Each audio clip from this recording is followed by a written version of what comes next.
जब भी कोई लड़की देखूं मेरा दिल दीवाना बोले ओले ओले ओले ओले ओले। ও মা গো, কোন শালায় মারলি রে? আমি মারছি। শালা না, শালি। সামনে তাকিয়ে দেখি তে আপু দাঁড়িয়ে আছে। আগে বলো, কেন মারলি? মেয়ে মানুষ দেখলেই মনের ভিতরে মরে থাকা গায়েবটা জেগে ওঠে, তাই না? এমন মারবো তখন আর রোমান্টিক না, এমন ভাব বের হবে দুঃখের না কষ্টের বুঝতে পারবে না। তখন শুধু সারাদিন মরে মরে করবে, গান আর তোমার গাইতে হবে না। এরপর যদি ফের কোনো মেয়ের সামনে গান গাইতে দেখছি না, তো তারপরে তোমার গান গাওয়া আমি বের করে দেবো। মেরে মেরে এমন অবস্থা করবো না, তে তোর আগে বলছি। আর রেগে রেগে বলছে, হারামজাদা খুব বার বেড়েছিস, কিছু বলি না তাই? আর করবি না, চল এখন ভার্সিটিতে যাই। যেতে যেতে পরিচয়টা দিয়ে দিই, আমি হলাম জিয়ন জাংকুক। আর এতক্ষণ যার প্যারা নিলাম, লাথি উস্তা গোতা থাপ্পড় যা সব আছে সব খেলাম, সে হচ্ছে কিম তেইয়ং ওরফে তে। সবাই তাকে ভালোবাসে তে বলে। আমাদের বাসা পাশাপাশি, সে আমার থেকে 2 বছরের বড়। আমি অনার্স প্রথম বর্ষ আর তে 3য় বর্ষে পড়ি। আজকের মার খেলাম কারণ আমি ভার্সিটিতে যাচ্ছিলাম রোমান্টিক একটা গান গাইতে গাইতে, কিন্তু আমি লক্ষ্য করিনি আমার সামনে দিয়ে একটা মেয়ে হেঁটে যাচ্ছে, কিন্তু তে সেটা লক্ষ্য করে ফেলেছে। বাকিটা তো দেখলেনি। আমি তার থেকে সব সময় দূরে থাকতে চাই, কিন্তু সে আমাকে ছাড়ে না। তার প্যারা থেকে বাঁচার জন্যই আজকে তাকে আমি ভার্সিটিতে যাওয়ার সময় ডাকিনি, একাই চলে এসেছি। সে সবসময় আমাকে কড়া নজরে রাখে। তার নজর থেকে বাঁচতে আমি তার থেকে দূরে দূরে পালাই।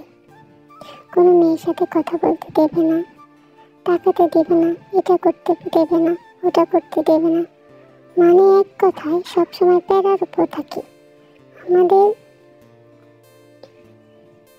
আমাদের ভার্সিটির সবাই তাকে দেখে ভয় পায়। কিরে, কথা বলছিস না কেন? চুপ করে আছিস যে? কি বলবো বলো? কিছু বলবো? মাথা নিচু করে চুপচাপ ক্লাসে গিয়ে ছেলেদের সাথে বসে পড়। প্রতিদিনই তো একই কথা বলো। ঠিক আছে, বেশি কথা বলিস কেন? যা বলি তাই কর। ঠিক আছে। আমি চুপচাপ ক্লাসে গিয়ে ছেলেদের সাথে বসে পড়লাম। আসলে প্রথমে আমি দেখে ভয় পেতাম না। ভয় পাওয়া শুরু করেছি এসএসসি পরীক্ষা চলে। ছোটবেলা থেকে তে আর আমার পাশাপাশি বাসায় থাকি, যার দরুন ওদের সাথে অনেক ভালো সম্পর্ক। তে অনেক ভালো ছাত্রী, তাই তে আমাকে পড়াতে আসতো। এসএসসির সময় তে আমাকে নিয়ে যেত পরীক্ষা দিতে আর নিয়ে আসতো। গণিত পরীক্ষা শেষে বাইরে বেরিয়ে এসে দেখি তেকে কেউ একজন প্রপোজ করছে। সেদিনই দেখতে পাই তার আলাদা রূপ। ছেলেটাকে এমন মারছে রে, কি আর বলবো রে ভাই। তারপর থেকে তার মুখের উপর কোনো কথা বলি নাই, কখনো তর্কও করি নাই। সেদিন থেকে সে আমাকে প্যারার উপর রাখে। বাচ্চা ছেলে পেয়ে এত নির্যাতন আল্লাহ কিন্তু সহ্য করবে না বলে দিলাম। মেয়েদের কথা বাদ দিই, তে তো আমাকে কোনো ছেলের সাথে মিশতেও দেয় না। আমার কাছে একটা স্মার্টফোন পর্যন্ত নেই, শুধুমাত্র এই কারণে। স্মার্টফোন পেলে নাকি আমি খারাপ হয়ে যাব, কিন্তু সে নিজের আইফোন চালায়। ভাবনা ছেদ পড়ল যখন ক্লাসে স্যার এলো। ক্লাস করে বসে আছি, সবাই মেয়েদের সাথে গল্প করছে, খালি আমি ছাড়া। কারণ তে আপু সব মেয়েদেরকে বারণ করেছে যাতে কেউ আমার সাথে কথা না বলে। তারপরে একদিন একটা মেয়ে আমার সাথে এসে ভাব জমাচ্ছিল, তখন তে ওই মেয়েটার চুল কেটে অর্ধেক করে দিল। তে আপু দেখতে প্রচন্ড সুন্দরী, যেমন সুন্দর তেমনই রাগী। ক্লাসে বোরিং লাগছে, তাই ভাবছিলাম কলেজের পেছনে পুকুর পাড়ে যাই, তে আপু আমাকে ক্লাস থেকে বের হতে নিষেধ করেছিল, তবে এভাবে ভালো লাগে না, তাই চলে গেলাম পুকুর পাড়ে। বসে আছি, কে যেন কাঁধে হাত দিল, তাকিয়ে দেখি লিসা আপু। লিসা আপু তে আপুর সাথেই পড়ে। কি করছো এখানে? একা একা এখানে বসে আছো কেন? ভালো লাগছে না তাই বসে আছি। আমি বসতে পারি? না। কেন? আপু বকবে। ও আমার বেস্টি, আমাকে কিছু বলবে না, আমাকে মারবে। কিছু হবে না। বারণ করা সত্ত্বেও লিসা আপু আমার গা ঘেঁষে বসে পড়ল। আমি তো ভীষণ ভয় পাচ্ছি। কি হবে যদি আপু দেখে ফেলে? তাহলে তো আমি শেষ। জাঙ্কুক, বলেন, একটা কথা বলবো। কি বলবেন? কি বলবেন বলেন। আমাকে তোমার কেমন লাগে? ভালো, আর কিছু না? মানে তোমাকে একটা কথা বলবো। বলেন। আমি তোমাকে ভালোবাসি। কি কি কি বলছেন? হ্যাঁ হ্যাঁ জাঙ্কুক, আমি তোমাকে ভালোবাসি। প্লিজ আমাকে ফিরিয়ে দিও না, আমাকে জড়িয়ে ধরো। এটা সম্ভব না। কেন? কারণ আমি কিছু বলতে যাব, আর তখনই আমার গেলে আবার একটা থাপ্পড় পড়লো। সাথে জীবন আপুকেও একটা থাপ্পড় মারলো। থাপ্পড়ের বেগ সামলাতে না পেরে পুকুরে গিয়ে পড়ে গেল। আমার তো ভয়ে হাত পা কাঁপছে। কেন জানি নিজেকে খুব অপরাধী মনে হচ্ছে, সাথে ভীষণ ভয়ও করছে। যে নিজের বেস্ট ফ্রেন্ডকে চর মেরে পুকুরে ফেলে দিতে পারে, সে অন্য ছেলেকে কি ছাড়বে? আমাকে তো মেরেই ফেলবে। লিসা আপু নিচে পড়ে গিয়ে বলল, তুই যে কি করলি? আমাকে কেন ফেললি? তে আপু বলল, বেশ করেছি, তোকে ফেলে দিয়েছি। অন্য কেউ হলে এতক্ষণ মেরে হাড়গোড় ভেঙে হসপিটালে ভর্তি করে রাখতাম। আর আমার দিকে রাগি এত আগুনের মতো করে তাকাইছিল ভাই। চোখ দুটো দেখে আমি তো ভীষণ ভয় পাইছি। আমার তো গলা গলা সব শুকাই গেছে। আমার দিকে রাগি মেঘে তাকায় বলতেছে, যে হারামজাদা, তোর তো খুব সাহস বেড়ে গেছে। আজকে তো তোরে আমি খাইছি। তোরে যা বলি তুই শুনিস না, আমার কথা একটাও শুনিস না। আজকে তোর খবর আছে। আমি তো ভয়ে ভয়ে বললাম, আপু আমি আবার কি করলাম? তুই কি করছিস মানে? আজকে বাসায় আয়, তোর কি তো খবর আছে। তুই তো কুচি খোকা, তুই তো কিছু করতেই পারস না। আপু তুমি কিন্তু আমাকে ইনসাল্ট করবা না। হ্যাঁ, আজ তুই বাসায় আয় আগে, তারপরে তোকে দেখতেছি। আপু তো কারো কোনো কথা শুনলো না, না আমার কথা শুনলো, না নিজের বেস্টির কথা শুনলো। আমি তো কিছু করিই নাই, তাও আমাকে কি বকা দিল। বকা তো দিলই, আবার হুমকিও দিয়ে গেল যে আজকে তুই বাসায় না গেলে জানি কি করে। আব্বু আম্মু তো আমার কোনো কথা শুনি না, তারা তো তে বলতে পাগল। তে আপু যা বলে তাই ঠিক, আর আমি যা বলি তাই ভুল। আমি তার ছেলে নাকি তে আপু তার মেয়ে, আমি বুঝতেই পারি না যে আসলে আমার বাবা মা নাকি তে আপুর বাবা মা। আমাকে কোরাই পাইছে মনে হয়, তার জন্য আমার কোনো কথা শোনে না। ভয়ে টয়ে তো আমার গলা শুকাই যেতেছে। ঠিক আছে, সে কথা বাদ দিই। তো লিসা আপু নিচে পড়ে গিয়ে বলতেছে, যে কী করতেছো, আমারে উঠাও। ঠিক আছে, আমি হাতটা বাড়াই দিলাম ওনাকে উঠাইতে। তো ওনাকে টাইনে উঠাইলাম। উঠানোর পরে উনি আমার জড়াই ধরছে। কোত্থেকে জানি তে আপু আইসা আমাদের দুজনকে আবারও পানিতে ফালাই দিচ্ছে। আর রাইগা মেয়ে বলতেছে, তোদের দুইটারে যে আমি কি করবো? আমার যে এত রাগ উঠতেছে, মনে হইতেছে তোদের দুইটারে বুড়িগঙ্গা নদীতে নিয়ে ফালাই দিই, আর চুবাই ইচ্ছে মতো পানি খাওয়াই। আপু তুমি আবার ফালাই দিলে আমারে, আমার তো অসুখ হয়ে যাবে তাই না? এই পচা পানিতে কেন ফালাইলে আমারে, তাই না? তোলো আমারে, তোলো। তো তারপরে তে আপু আমারে উঠাইল। উঠানোর পরে বলতেছে, জাঙ্কুকের বাচ্চা জাঙ্কুক, তোর তো আজকে খবর আছে। তুই যেভাবে তেরামি শুরু করছিস আমার সাথে, আজকে তোর তো আবার খবর আছে। তুই আমার সাথে বাড়িতে চল, তারপরে তোরা বুঝাইতেছি। তো আমার টানতে টানতে নিয়ে যাইতেছে। তখন তখন লিসা আপু বলতেছে, কি রে তুই ওরে নিয়ে যাইতেছিস, আমার উঠাস না, আমার উঠায় নিয়ে যাই এখান থেকে, এখানে কি আমার ফালাই রাখবি, আমার নিয়ে যা। চুপ কর হারামজাদি, তোরে যে এখানে ফালাইছি তাই তো বেশি, তোরে তো ইচ্ছা করতেছে তোর সমুদ্রে নিয়ে ফালাই দিয়ে আসি, মাঝখানে ছেড়ে দিয়ে আসি, তুই যেন আসতে না পারস। তোর কপাল ভালো, তোর এখানে ফালাইছি আমি ডুবাই নেই, কোম্পানি আছে উঠায়, বেশি বুঝলে না নাইমা গিয়ে তোর ইচ্ছা মতো চোবানি দিব, বুঝছিস নাই, উঠোই। এই তো বইলাতে আপুরা মেঘে আমার টানতে টানতে নিয়ে যেতেছে, আমার কলার ধরে টানতেছে, পুরো রাস্তা কলার ধরে টেনে টেনে নিয়ে যেতেছে। আমার লজ্জা একটু কমই আছে, লজ্জার থেকে আমার ভয় বেশি করতেছে যে আজকে বাড়িতে নিয়ে যায় না জানি আমার কি করে, আমি একটা নিরীহ বাচ্চা, আমার সাথে কি এইরকম করতে পারে, আমি একজন ইনোসেন্ট বেবি বয়, আমাকে কেন এমন করে টানতে টানতে নিয়ে যেতেছে। আমাকে মনে হচ্ছে এই মেয়েটা আজকে মেরেই ফেলবে, কেন যে আমার সাথে এরকম করে বুঝিও না বাপু, আমাকে ভালোবাসে নাকি ছোট ভাই হিসেবে এরকম করে, কেন আমার উপর এত জোর খাটে। আগে বললেই তো হতো, তাই না, বলেই তো পারে যে আমাকে ভালোবাসে, তাও তো বাসে না। টানতে টানতে উনি আমাকে নিয়ে যেতেছে আর ইচ্ছা মতো বকতেছে, বকাবকি নাই শুনলাম, বকা শুনছি আমি একাই, ঠিক আছে আমি একাই হজম করি, তোমরা আর্মিরা এসব নিতে পারবে না যে তোমাদের ভালোবাসার জাঙ্ককরা এত বলতেছে, তুমি এসব মেনে নিতে পারবে না, ঠিক আছে। তো আমায় টানতে টানতে নিয়ে যায় উনি আমাদের বাসায় না গিয়ে ওনাদের বাসায় গেছে। তো ওনার রুমে নিয়ে গিয়ে আমার পালাই দিচ্ছে, ফ্লোরে পালাই দিচ্ছে, বলতেছে জাঙ্কক আজকে তোর খবর আছে, তুই আজকে কী করবো আমি, তুই যে কী করবো, কী করলে যে আমার হার মেঘে আমি নিজেই বুঝতে পারতেছি, আমার এত রাগ উঠাইছিস তুই।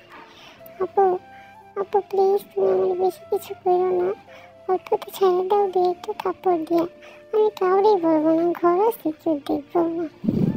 আপু প্লিজ প্লিজ তুমি আমাকে মাফ করে দাও, আমি আর কখনোই কারোর সাথে কথা বলবো, কাউকে বসতেও দিব না পাশে, প্লিজ আপু প্লিজ। ঠিক আছে ঠিক আছে, তুই যখন এত করে বলতেছিস তোকে আমি ছাড়বো, কিন্তু 150 বার কানে উদ্বাস করতে হবে, কানে ধরে উদ্বাস করা। কি বল আপু, আমি তো ভেজে কাপড়ে আছি, আমার তো জ্বর এসে যাবে, আজকে না করি, আমি কাপড়টা চেঞ্জ করে আসি তারপরে করি। তোর এত বড় সাহস, তুই আবার আমার মুখে কিছু কথা বলিস। ও তোর অল্প ছেড়ে দিতে কাজ হবে না, তোর বয়সী শাস্তি দিতেই দাঁড়া দাঁড়া, তোর মজা দেখিয়ে দিছি, তোকে আজকে লাঠি দিয়ে পিঠাবো। না আপু ঠিক আছে আমি করতেছি। তো আমি কী করলাম, আমি ঝটপট 30 মিনিটের মধ্যে করছি, অনেক সময় লাগছে, ঠিক আছে। আমি তো তার একটু লজ্জাটা তো বেশি পাই, বোঝো নাই, সবার সামনে গলার ধরেটা তাতে লজ্জায় না পাইলে কী হবে, এখানে তো পাইতেছি। হাজার হোক একটা মেয়ে মানুষ, তো কান দোষ করা শেষ হলো, শেষ করে আমি বাসায় এসে চলতে রুমে গেলাম, শাওয়ারটা নিলাম, শাওয়ার নেওয়ার পর আমার কাপড় চোপড় চেঞ্জ করলাম, চেঞ্জ করে শুনতে না শুনতে আমার তো জ্বর এসে পড়ছে, তুমি খাওয়া দাওয়া করলাম না, ওইভাবে শুয়ে রইলাম। তো অনেক রাত তখন 2:30 বাজে, তখন কারো হাতের স্পর্শে ঘুম ভেঙে গেল, চোখ মেলে তাকিয়ে দেখি ডাক্তার আমার মাথার পাশে বসে আছে, আর সামনে আপু দাঁড়িয়ে আছে আর মা বসে আছে। ডাক্তার আমার গায়ে হাত দিয়ে বলল প্রচণ্ড জ্বর এসেছে, হয়তো বেঁচে থাকার কারণে। ডাক্তার কাকু আমাকে জিজ্ঞাসা করলো, তোমার কি বেশি খারাপ লাগছে? আমি বললাম না, বেশি খারাপ লাগছে না, আমি ঠিক আছি। তখন ডাক্তার কাকু এই ওষুধ দিয়ে বললো এগুলো দিলেই ঠিক হয়ে যাবে, সকালে উনি সুস্থ হয়ে যাবে। আমার জ্বর আসার কারণে মুখে রুচি নেই, কিন্তু খেতে ইচ্ছে করছে না। মা বললো ওষুধটা খেয়ে নে বাবা। না মা, আমি এখন ওষুধ খাবো না। না মা, আমি এখন ওষুধ খাবো না, আমার ভালো লাগছে না, প্লিজ মা জোর করো না। না বাবা, ওষুধটা খেয়ে নে, ওষুধটা খেলেই তুই সুস্থ হয়ে যাবে। আমি বারবার বারণ করা সত্ত্বেও আপু আমাকে ধমক দিয়ে উঠতো, আপুর ধমকে আমি ভয় পেয়ে গেলাম আর ঝটপট ওষুধটা খেয়ে নিলাম। ওষুধ খাওয়ার পর চোখটা বন্ধ হয়ে আসলো, মাথাটা ঝিমঝিম করছে, মনে হচ্ছে ওষুধের সাইড এফেক্ট কাজ করছে, যার জন্য আমার ঘুম পাচ্ছে। তো আমি ঘুমিয়ে পড়লাম। হঠাৎ করে বিদ্যুৎ চমকানির শব্দে আমার ঘুম ভেঙে গেল। চোখ মেরে তাকিয়ে দেখি তে আপু আমার বালিশের কাছে বসে আমার মাথায় জলপট্টি দিচ্ছে।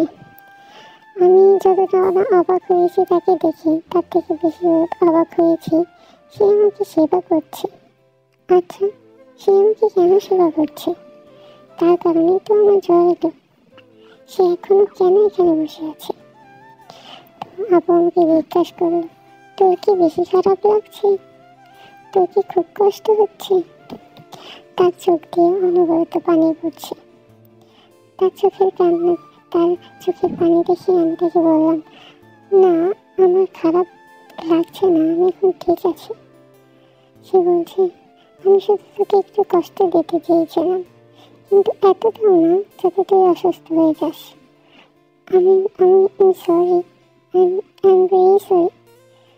তোকে কষ্ট দিতে চাইনি, কিন্তু তুই তো আমার কোনো কথাই শুনিস না। কেন করিস সবসময় এরকম? কেন আমার কথার বিরুদ্ধে যাস? যেটা বলি সেটা শুনতে কি খুব খারাপ লাগে? আমি শুধু ওনার দিকে তাকিয়েছি আর ওনার কথাগুলো শুনছি।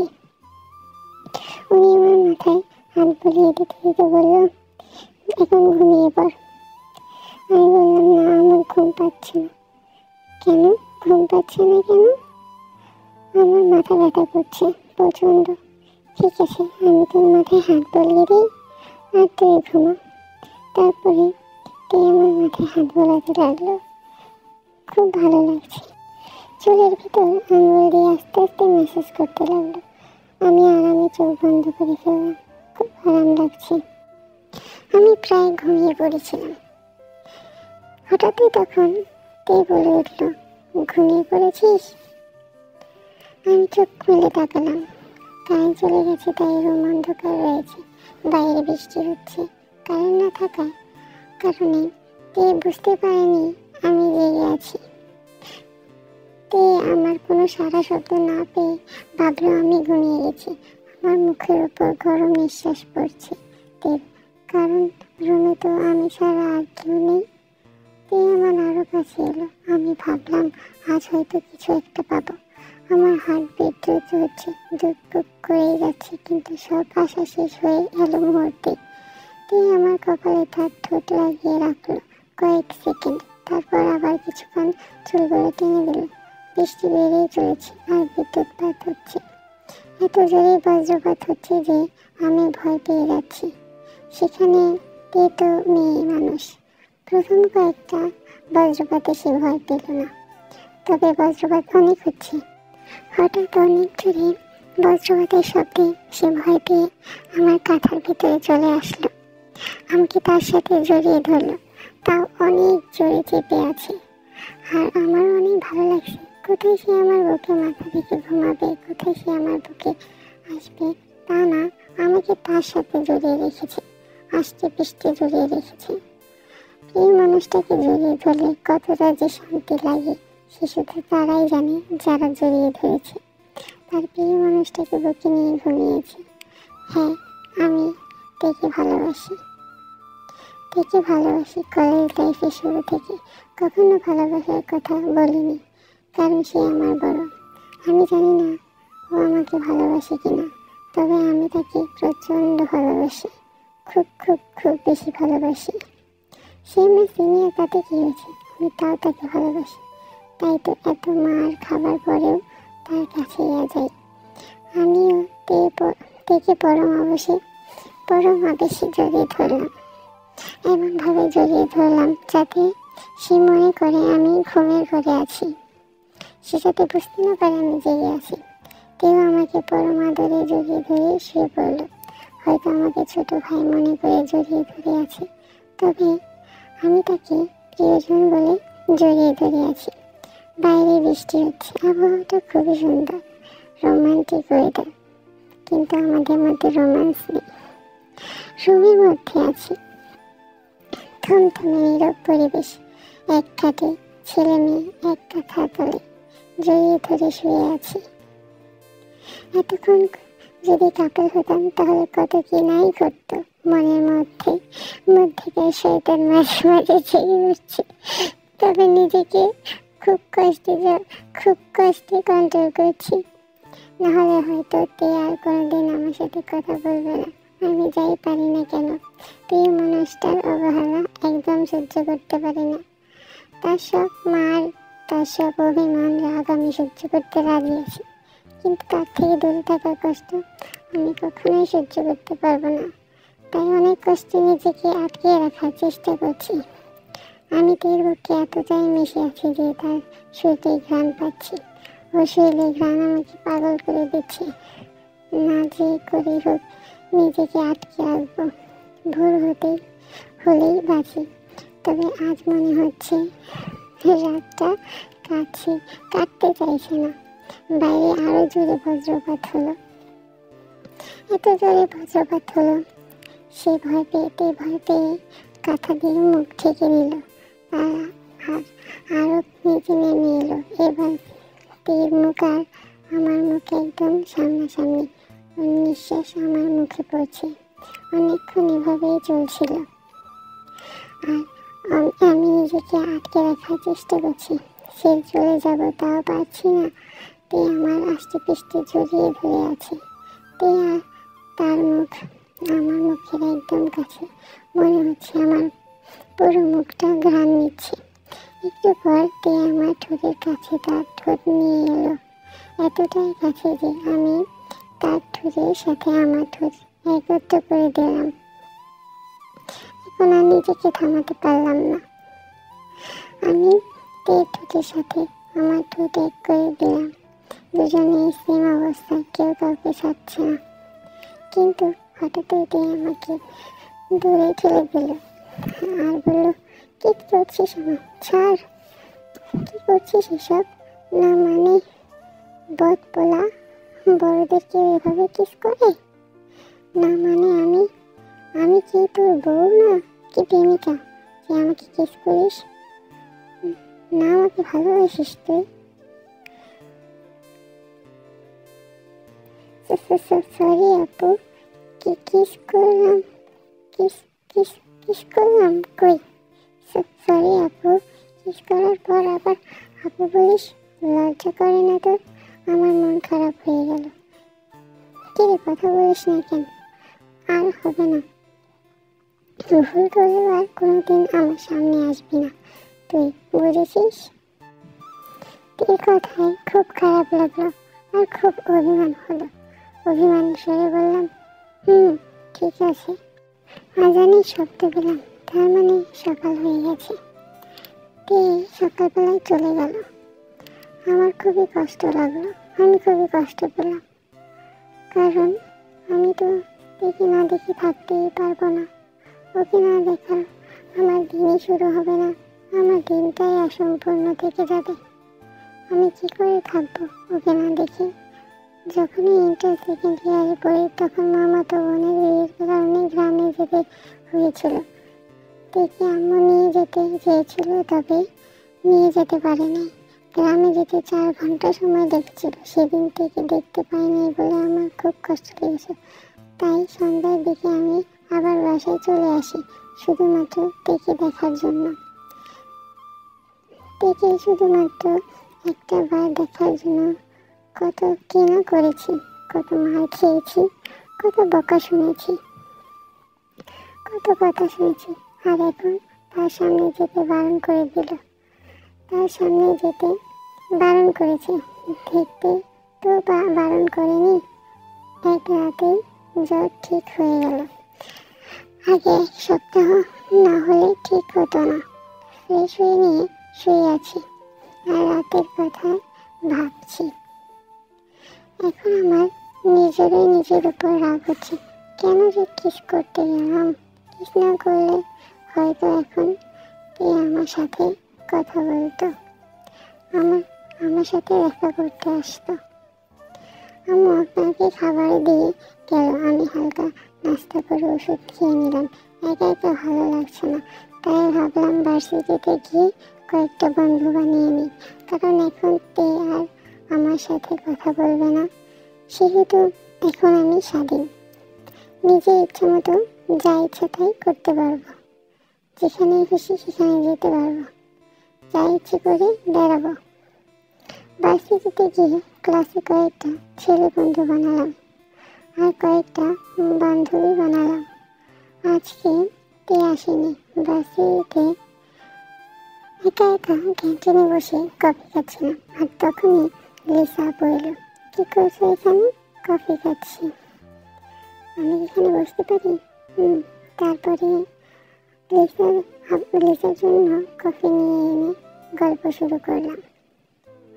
আচ্ছা, কথাটার ব্যাপারে কি ভাবলা? কোন কথা? প্রপোজটার? আমি তোমাকে ভালোবাসি। সত্যি? লিসা এসে আমাকে জড়িয়ে ধরল আর বলল, আমি সত্যি অনেক খুশি। তার জন্য সারাদিন তোমার জন্য আমি বসে থাকতাম, কখন তোমাকে দেখবো, কখন তোমাকে বলবো ভালোবাসি।